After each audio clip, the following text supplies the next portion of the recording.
سوال کیا گیا ہے کہ وضو کے بچے ہوئے پانی سے وضو کیا جا سکتا ہے یا نہیں، تو یاد رکھیں اس کی دو صورتیں ہیں،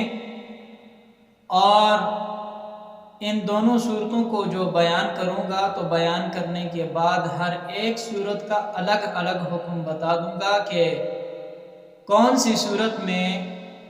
جائز ہے وضو اور کون سی صورت میں جائز نہیں ہے۔ تو یاد رکھیں وضو سے بچے ہوئے پانی کے ساتھ وضو کرنا کیا درست ہے یا نہیں، یہ ہے سوال۔ تو جواب یہ ہے کہ وضو کے بچے ہوئے پانی سے کیا مراد ہے۔ اگر تو پہلی صورت بیان کر رہا ہوں، اگر تو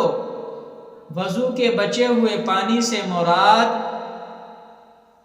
یہ ہے کہ ایک آدمی وضو کر رہا تھا اور اس نے وضو کر لیا اور جس برتن سے پانی لے کر وضو کیا ہے اسی برتن میں پانی بچ گیا، یعنی کہ جو پہلے بندے نے جو وضو کرنے والا ہے اس نے جو استعمال کرنا تھا وہ تو استعمال کر لیا ہے، لیکن جو برتن میں باقی بچ گیا ہے اس کے ساتھ وضو دوسرا شخص کر سکتا ہے یا نہیں۔ تو یاد رکھیں بالاتفاق اس پانی کے ساتھ وضو کرنا درست ہے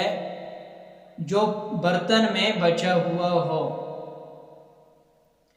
اب دوسری بات اور دوسری صورت جو عرض کرتا ہوں وہ یہ ہے کہ پہلا وضو کرنے والا شخص جو وضو کر رہا تھا تو وضو کرتے وقت اعضائے وضو سے جو پانی گرا ہے، یعنی بازو جو ہے دھوئے یا چہرے کے اوپر پانی بہایا یا اسی طرح پاؤں کے اوپر پانی بہایا